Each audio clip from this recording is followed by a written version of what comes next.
الحمد لله وكفى وسلام على عباده الذين اصطفى أما بعد قال النبي صلى الله عليه وسلم خيركم من تعلم القرآن وعلمه۔ حضرت عثمان رضی اللہ تعالیٰ عنہ سے روایت ہے، وہ فرماتے ہیں کہ نبی کریم صلی اللہ علیہ وسلم نے ارشاد فرمایا، لوگوں میں سے سب سے اچھا آدمی وہ ہے کہ جو قرآن کو خود سیکھے اور پھر خود سیکھنے کے بعد دوسروں کو بھی سکھائے۔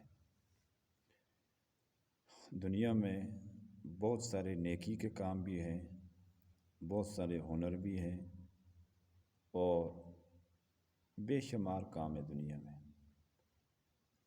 لیکن اس حدیث میں نبی کریم صلی اللہ علیہ وسلم نے قرآن پڑھنے، سیکھنے اور سکھانے اور آگے پڑھانے والوں کو بہترین لوگ کہا ہے۔ خیرکم، تم میں سے بہترین وہ ہے۔ اب اس پہ مزید کچھ کہنے کی ضرورت تو نہیں۔ ایک حدیث مبارکہ میں یہ آتا ہے کہ اہل القرآن اہل اللہ و خاصتہ، یہ جو اہل قرآن ہے، یعنی قرآن پڑھنے والے، پڑھانے والے، استاذ بھی، شاگرد بھی، یہ اللہ کے اہل ہیں۔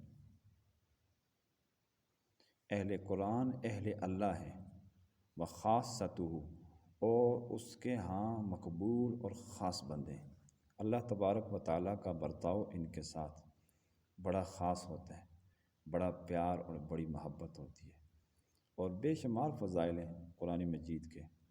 مگر آج اس کی تعلیم سے متعلق عرض کر رہا تھا کہ اس کی تعلیم دنیا میں سب سے بہترین تعلیم ہے۔ اس کو اللہ کے نبی صلی اللہ علیہ وسلم فرما رہے ہیں، اگرچہ ہمارے معاشرے میں، مسلمانوں کے معاشرے میں اب اس پر اعتراض کیا جاتا ہے کہ آج قرآن ہی پڑھنے پڑھانے میں لگ جائیں تو یہ کھائیں گے کہاں سے؟ بہت عجیب بات کرتے ہیں لوگ کہ جب ان کو کہا جائے کہ بچوں کو قرآن پڑھائیں تو وہ کہتے ہیں کہ یہ بھوکے مر جائیں گے، ان کے پاس تو کوئی روزگار نہیں ہوگا، ان کا کوئی اسٹیٹس نہیں ہوگا اور ان کا کوئی مستقبل نہیں ہوگا۔ اور انہی لوگوں سے بعد میں ہم سن رہے ہوتے ہیں کہ وہ کہتے ہیں بس یہ تو مولوی صاحبان، تو یہ قرآن والے تو بڑا کھاتے ہیں، بہت کھاتے ہیں۔ پہلے وہ کیا کہہ رہے ہوتے ہیں؟ بس ان کی بات میں کوئی توازن نہیں ہے۔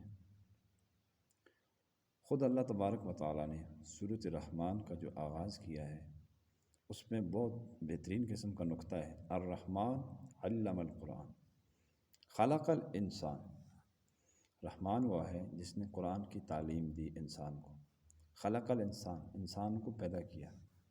اب آپ دیکھیں آیتوں کے اندر جو ہے نا وہ موافقت نہیں ہے، ہونا اس طرح چاہیے الرحمن خلق الانسان علمہ القرآن، اس طرح ہونا چاہیے، کیونکہ ترتیب تو اس طرح ہے کہ حق تعالیٰ پہلے انسان کو پیدا کرتے ہیں، پیدا کرنے کے بعد اس کی توفیق سے انسان قرآن کی تعلیم حاصل کرتا ہے۔ لیکن یہاں پر معاملہ بالکل الٹ کر دیا کہ قرآن کی تعلیم کو پہلے ذکر فرمایا ہے اور انسان کی خلقت کو اس کے بعد ذکر فرمایا ہے۔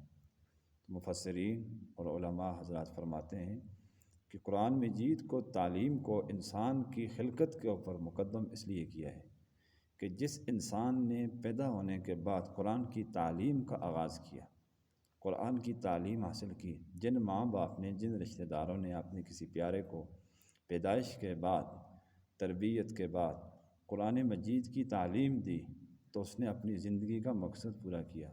اصل زندگی تو اس کی ہے، اصل زندگی اس نے حاصل کر لی جس نے قرآن کی تعلیم حاصل کی، قرآن حفظ کیا، قرآن پڑھا، قرآن پڑھایا، اس نے اپنی زندگی میں گویا کہ رنگ بھر دیا اس قرآن مجید۔ اسی طرح حدیث میں بھی پھر یہ جو سورۃ الرحمن کی ابتدائی 3 آیتیں پڑھی گئی ہیں، اس کا یہی مفہوم ہے کہ دنیا میں بہترین انسان اپنی خالق و مالک کو پہچاننے والا، اپنے خالق کا حق ادا کرنے والا وہ بندہ ہے کہ جو اپنی زندگی میں قرآن کی تعلیم حاصل کرے اور پھر آگے دوسروں کو قرآن کی تعلیم دے۔